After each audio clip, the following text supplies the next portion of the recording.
Finding high quality, undervalued stocks in today's market is pretty difficult. A lot of the time you're being forced to make a trade-off between the value and the quality of the companies you are looking to invest in. But I've been doing some digging over the past couple of weeks, and I'm here to bring to you all 3 high quality, undervalued stocks that you can add to your portfolio today. Now, I have personally been sitting on around $10,000 in cash that I'm just waiting to invest in some strong undervalued companies. And now finally, the market has provided me with some solid opportunities that I am very excited to share with all of you. So for a breakdown of what we're going to be covering in this video, for each of the stocks we're looking at, we're going to be taking a look at the highlights of the business.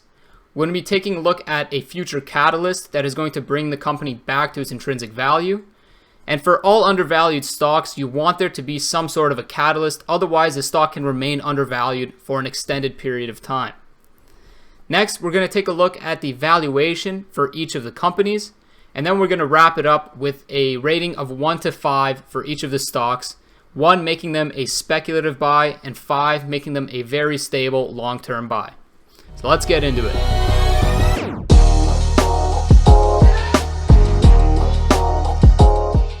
Alright, so let's get into the first company we're going to be talking about today, and that is Intel. Intel dropped around 17% at market open today, which I took as a great opportunity to start a position in one of my favorite companies on the stock market. Now, to explain why Intel is one of my favorite companies on the stock market, let's take a look at some of the highlights of their business. So first of all, Intel is probably most well known for their dominance in the CPU market, which currently still generates around 50% of the company's revenues. However, they have been investing heavily and strategically positioning themselves to benefit off of some of the highest growth industries in the world today. Some of these include autonomous driving, edge computing, cloud computing, AI, and 5G. Now, these 5 segments are going to be producing very high gains in the future, and we're going to be talking about why this is going to benefit the company so well in the following section where we look at catalysts that are going to bring the company back to its intrinsic value. Now, the second factor that makes Intel such a strong company is their R&D expenditure. Now, if we take a look at their market share of the CPU market, we see that over the last year or so, they've been slowly losing market share to AMD. Now, this has happened in the past in 2006 when AMD actually overtook Intel in terms of market share for the desktop market and almost overtook them as the market share leader in the entire CPU market. However, Intel has extremely large R&D capabilities as it can spend almost 10 times as much money on R&D as a company like AMD. This gives them a very sustainable long-term competitive advantage as they have the capabilities to invest in producing superior products. This is exactly what they did in 2006 when they realized that AMD was taking too much market share away from them. So they invested in R&D and they took back that market share and were able to maintain it for around 14 years until this last year when AMD came out with a superior product. However, I still believe that Intel is going to be able to leverage that massive R&D budget in order to produce a superior product to AMD and take back that market share. This isn't something that's going to happen in the short term, but it is rather a long-term strategy that is going to allow them to stay ahead of competition and retain their market leadership position.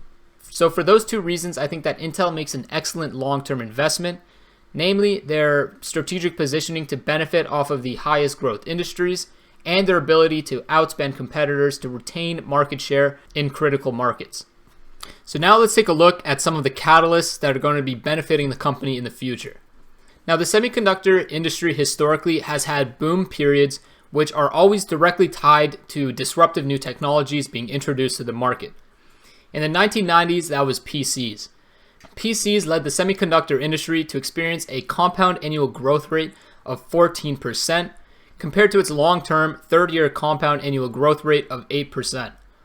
And we are about to experience a very similar boom in demand for semiconductor products due to the introduction of new technologies such as AI and 5G.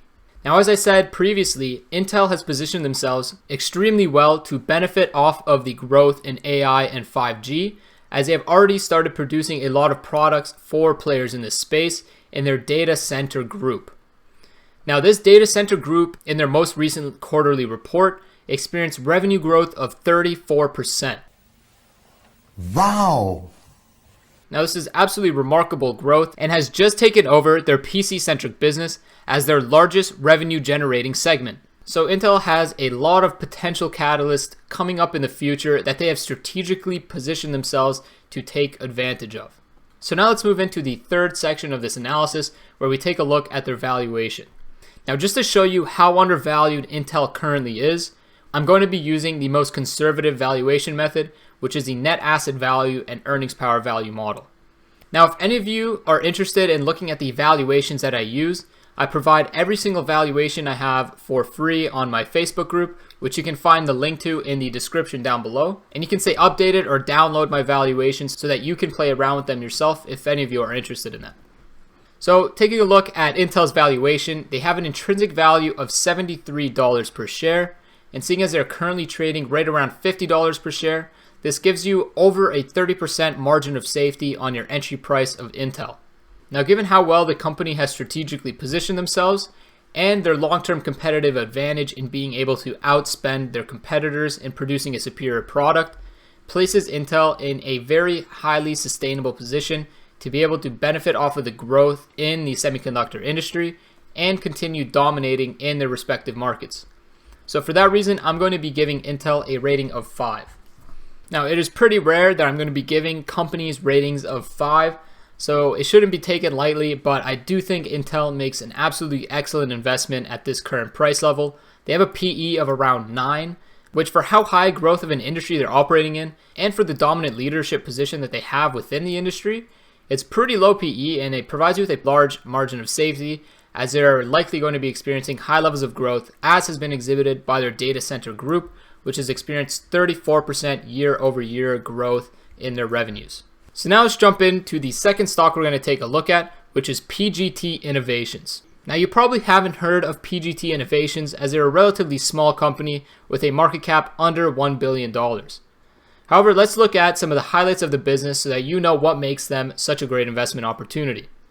PGT Innovations develops and manufactures extreme weatherproof windows and doors.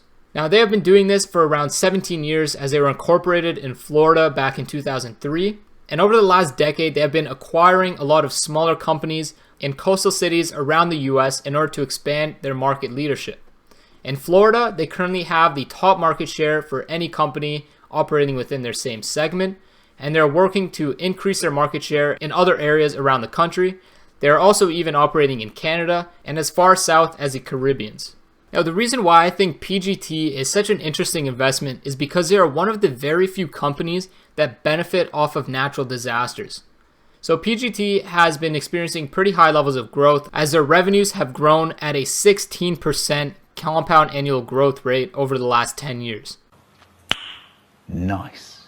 Now that is a remarkable growth rate, and not all of it has been organic, as they have been purchasing companies along the way in order to increase their market share, as we said earlier.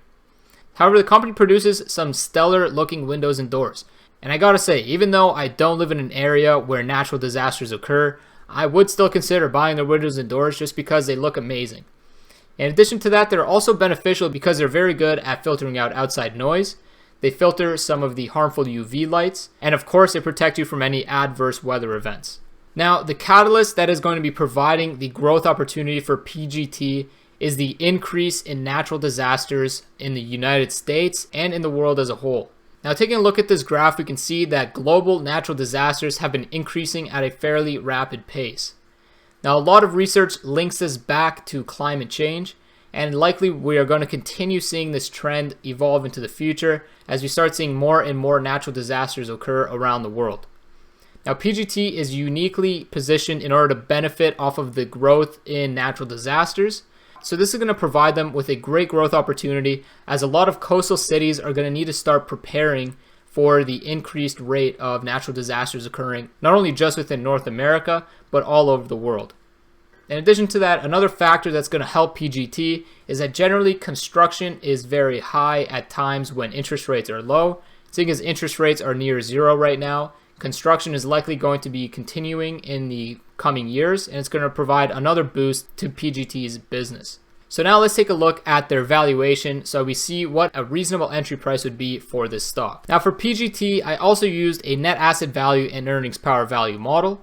and I got an intrinsic value of $15 per share.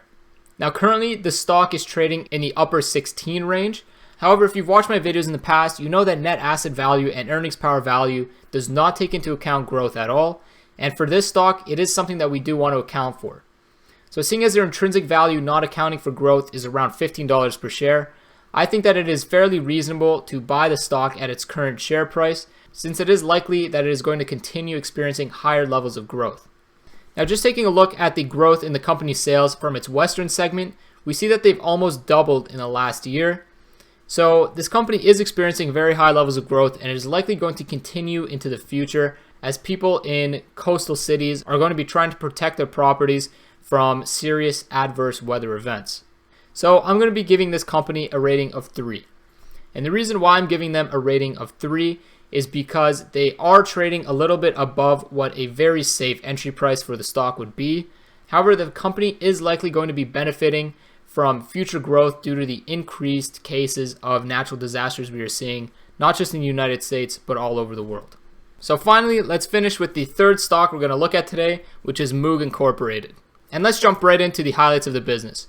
Moog is a diversified producer of motion control products for a variety of markets. Mostly they are serving the aerospace, the defense markets, and industrial markets. However, more specifically, you can see all of the end markets that they serve up here above. Now, the fact that they serve so many end markets provides them with a lot more stability in their revenues and their operating profits, as you can see in this graph here. They have very stable operating profits, and in addition to that, around 35% of their revenues are coming from government contracts. Government contracts provide a company with much more predictability in revenues. However, these contracts can always be pulled at any point. Like, damn, that sucks. So you want to make sure that the company is meeting the demands of the government contract so that they don't lose this future revenue. Now, Moog has been doing a very good job at meeting the needs of the government contracts, and it's likely that they're going to continue producing government contracts in the future. And in addition to that, they're also going to be benefiting from the diversification of their revenue streams, which is going to provide investors with much more predictability in what they should be expecting from Moog. Now, a catalyst for the future that is going to be benefiting Moog is the adoption of more advanced technologies in the industrial sector. Specifically, AI and 5G are going to vastly improve the capabilities of industrial technology, and this is going to create a lot more demand for high-tech products like the motion control products that Moog develops in these end markets. And Moog has positioned themselves very well to be able to capitalize off of the growth in these markets. So for that reason, this provides them with a very solid catalyst to be able to improve their operational results in the future and continue growing their revenues. So Moog provides you with a very stable investment as they have very predictable operating profits due to their diverse revenue streams, which make them not reliant on any one industry. They have a lot of government contracts with around 35% of their revenues coming from government contracts. And additionally, they are going to be benefiting from the growth in the industrial market, which is going to be experiencing higher demand for high-tech products. So now let's move into the valuation of Moog. For Moog, since they're operating in a highly competitive environment, I use a net asset value and earnings power value model, which gave me an intrinsic value of $77 per share. Since they're trading right around $54 per share, that gives you around a 30% margin of safety and provides you with a lot of confidence in being able to purchase Moog stock today. Now, I'm going to be giving Moog a rating of 4, seeing as the growth in the industrial market hasn't been proven yet, and we still have yet to see how well Moog is going to capitalize on that market. However, the catalyst is there, and it is going to be something to be watching out for in the future. And additionally, they have very stable revenues given their contracts with the government and diversified end markets. So for that reason, Moog provides you with a very stable option to be investing in. However, I wouldn't be wanting to hold Moog long term. I would want to buy them below their intrinsic value and sell them as soon as they hit their intrinsic value. This way you have a much better idea of what your profit potential is on this play, and you can limit your downside risk accordingly. So that does it for this video. I hope you all enjoyed and learned something new, and I look forward to seeing you all in my next video. As always, I am not a financial advisor. You should always be doing your own due diligence before making an investment decision. However, I do hope you guys learned something new and enjoyed this video. Have a great week.